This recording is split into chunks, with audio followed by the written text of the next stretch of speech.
Hello बच्चों, नमस्कार। आइए कक्षा 10 की गणित का जो है डे 9 का वीडियो समझाता हूं मैं। जो मोस्ट इम्पॉर्टेंट प्रश्न बोर्ड परीक्षा में पूछे जाने वाले हैं, ठीक है ना।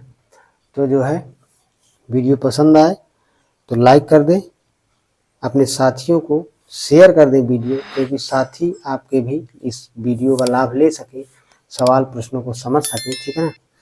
और चैनल को सब्सक्राइब कर दें। तो देखिए, पहला प्रश्न है यहाँ पे, एक मोटर बोट जिसकी स्थिर जल में चाल 18 किलोमीटर प्रति घंटा है, 24 किलोमीटर धारा के प्रतिकूल जाने में तथा वही दूरी धारा के अनुकूल वापस आने की अपेक्षा 1 घंटा अधिक समय लेती है। 1 घंटा अधिक यहाँ पे हुआ समय लेती है। धारा की चाल ज्ञात कीजिए। तो हम मान लेंगे, माना धारा की चाल x किलोमीटर प्रति घंटा है। जैसे मान लीजिए ए बिंदु से बी बिंदु नदी की लंबाई है इतनी, मतलब यहाँ से ए बिंदु से बी बिंदु तक मोटर बोट जाती है और इसकी दूरी कितनी है, 24 किलोमीटर है।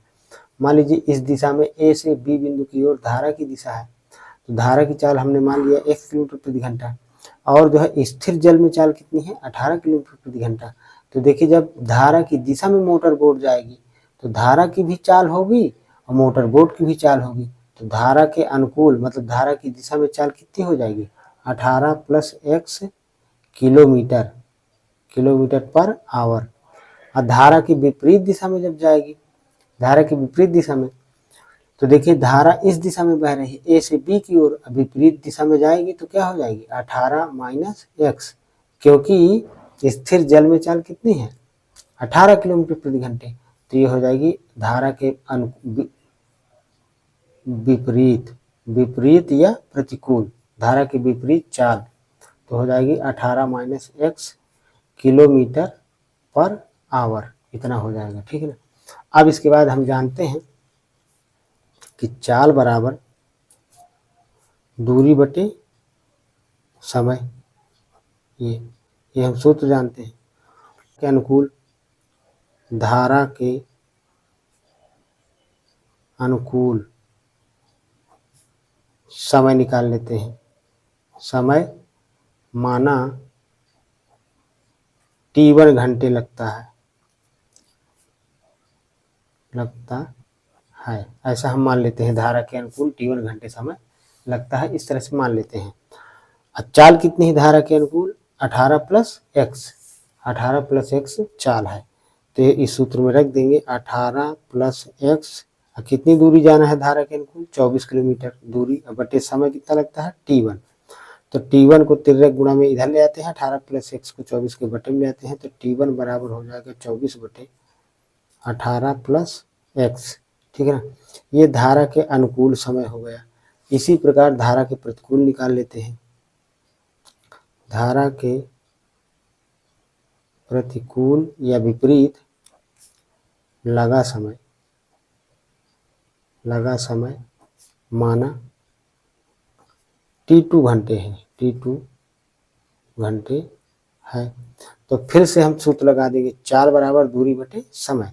तो धारा की प्रतिकूल चाल कितनी है, 18 - x किलोमीटर, और दूरी वही 24 किलोमीटर लौटना है, और समय कितना मान लिए हैं, t2 घंटे। तो t2 बराबर हो जाएगा 24 बटे 18 - x। t2 बराबर 24 बटे 18 - x। अब प्रश्नानुसार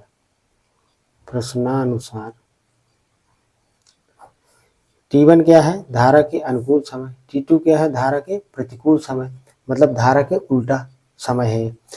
तो कब समय ज्यादा लगता है, कह रहा है अनुकूल वापस आने की अपेक्षा 1 घंटा अधिक समय लेती है। कब, जब प्रतिकूल आती है तो प्रतिकूल वापस लौटने में 1 घंटा अधिक समय लेती है मोटर बोट, ठीक है।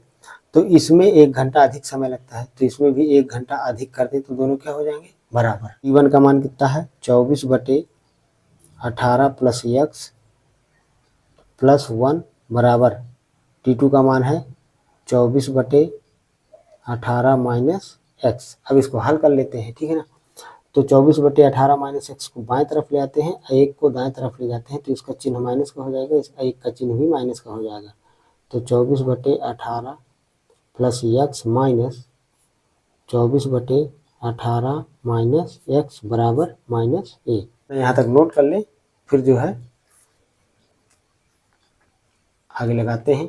इसका एलसीएम ले लेते हैं दोनों को, तो 18 + x है 18 माइनस एक्स, ये हो जाएगा एलसीएम बराबर माइनस वहाँ रहेगा। अब इस एलसीएम 18 + x से भाग देंगे इसमें, तो प्लस वाला इससे कट जाएगा, ये बच जाएगा 18 माइनस एक्स, तो ये हो जाएगा 24 × 18 माइनस एक्स, ये ऐसे लिख दिया।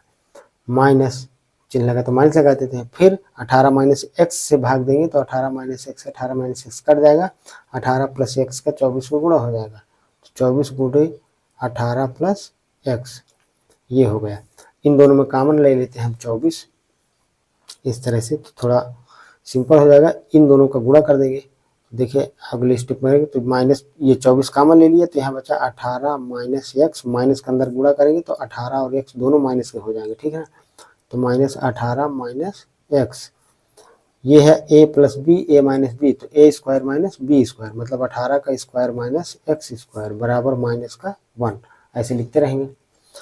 इसके बाद जो है प्लस का 18 माइनस का 18 कट जाएगा, -x जुड़ के -2x हो जाएगा, तो 24 × -2x बटे कितना हो जाएगा, 18 का स्क्वायर कितना 324 माइनस x² बराबर -1।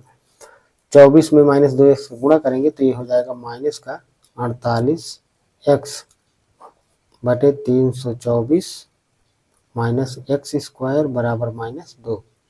माइनस इसमें भी है, इधर भी माइनस, दोनों तरफ है, तो माइनस से माइनस काट देते हैं, प्लस का 1 बच गया, 324 माइनस x² का इसमें तिर्रे गुणा कर देते हैं, तो ये हो जाएगा हमारा 48x बराबर 324 माइनस x²। 324 और माइनस x² दाहिने तरफ ले आते हैं, तो प्लस का x², ये हो जाएगा प्लस का 48x माइनस 324 बराबर 0। अब 324 का ऐसा गुणनखंड करें कि यहाँ प्लस है यहाँ माइनस है, जोड़ने घटाने पर 48 आ जाए, तो 324 का गुणनखंड हो जाएगा हमारा 54 × 6। 54 में 6 का गुणा कर लीजिए, 324 ही आएगा, ठीक है ना। और 54 में 6 घटाएंगे तो कितना बच जाएगा 48, तो इसको लिख देंगे x² प्लस का 54x माइनस का 6x माइनस 324। 4 पद बन गए, तो शुरू और अंत के दो पदों में कॉमन, इन दोनों पदों में कॉमन है x, तो ये बच जाएगा x प्लस 54। इन दोनों में कॉमन है -6, तो यहाँ बच जाएगा x प्लस 54 बराबर 0। अब इन दोनों पदों में कॉमन क्या है x प्लस 54, तो x प्लस 54, अब फिर अंदर बचेगा x माइनस 6 बराबर 0। अब यदि करके लेंगे, तो पहले नंबर में हम यदि करके ले रहे हैं, पहला नंबर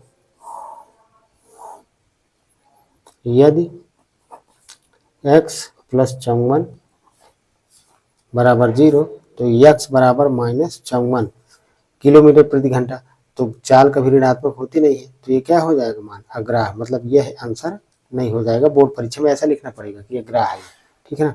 इसके बाद दूसरा नंबर यदि x माइनस 6 बराबर 0, तो x बराबर कितना 6, ये प्लस का है तो हो जाएगा किलोमीटर प्रति घंटा, मतलब धारा की चाल कितनी है 6 किलोमीटर प्रति घंटा, यही हमारा आंसर है, ठीक है।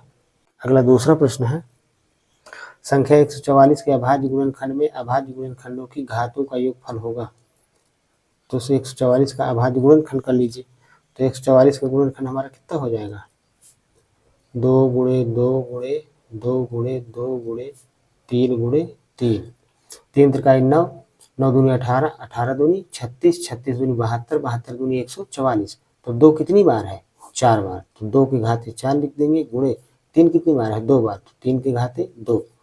अब बताइए 2 की घात 4 है और 3 की घात 2 है, तो 4 और 2 घात मिला कितना योग होगा, आता है यहाँ पर लिखेंगे 6 हो जाएगा। 144 के अभाज्य गुणनखंडों की घातों का योगफल बराबर कितना हो जाएगा 4 + 2 घातों का योग, तो कितना हो जाएगा 6, यही हमारा आंसर है इस प्रश्न का, ठीक है। यदि द्विघात समीकरण 3x² - 12x प्लस m बराबर 0 के मूल बराबर है तो m का मान होगा। तो देखिए बहुत सरल सा प्रश्न है, क्योंकि ये द्विघात समीकरण है। अब इसकी तुलना कर देंगे मानक समीकरण ax² plus bx plus c बराबर 0। तो जब तुलना करेंगे तो a बराबर 3, b बराबर -12, c बराबर m। चूंकि द्विघात समीकरण, जो मैं भाषा बोल रहा हूँ लिखते रहिए, चूंकि द्विघात समीकरण के मूल बराबर है इसलिए विविक्त कर b² - 4ac बराबर 0। यदि किसी द्विघात समीकरण के मूल बराबर हो तो उसके विविक्त कर का मान 0 होता है। और अब यहाँ पर a b c का मान रख देंगे उठा के, तो m का मान आ जाएगा। तो b का मान -12, तो -12 का होल ऑफ स्क्वायर माइनस 4 गुणे a का मान कितना है 3 गुणे c का मान कितना है m बराबर 0। 12 12 हम 144 -4 3 12 m बराबर 0। तो -12 उठा के इधर ले जाएंगे तो क्या हो जाएगा प्लस का, तो ये हो गया बराबर प्लस का। इसको हटा देते हैं। अब 12 बटे में जाएगा 144 के, तो 12 बनाएंगे 144। तो इस प्रकार से m का मान कितना हो गया 12। यही हमारा इस प्रश्न का आंसर हो गया। ठीक है ना। वीडियो पसंद आए तो शेयर कर दें, लाइक कर दें, चैनल को सब्सक्राइब कर लें।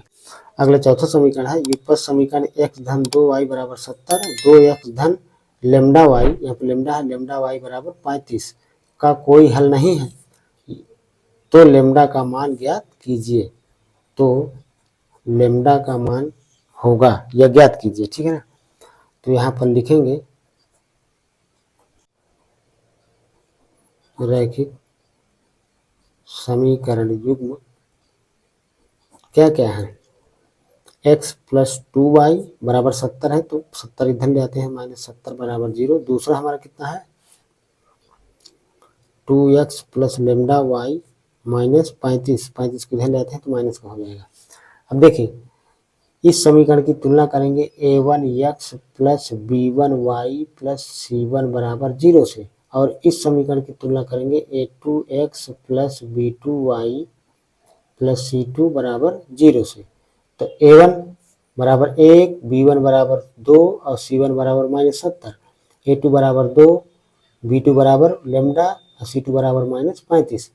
तो यहाँ पर भाषा में लिखेंगे चूंकि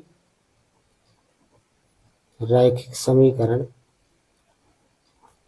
युग्म के कोई हल नहीं है, कोई हल नहीं है, इसलिए a1 बटे a2 बराबर b1 बटे b2 does not equal c1 बटे c2। ये कंडीशन होती है कोई हल ना होने का। कोई हल नहीं होंगे तभी दो रैखिक समीकरण समांतर भी होते हैं। समझ, ये तो बराबर है नहीं, तो इससे लेमडा का मान हमारा आ जाएगा। तो a1 का मान कितना है, a1 का मान 1 बटे a2 का मान 2 बराबर b1 का मान 2 बटे b2 का मान लेमडा। तो गुणा कर देते हैं तो लेमडा का मान, लेमडा का 1 में गुणा करेंगे तो लेमडा 2 दूनी 4। इस प्रकार से लेमडा का मान आ गया 4। ये हमारा आंसर होगा।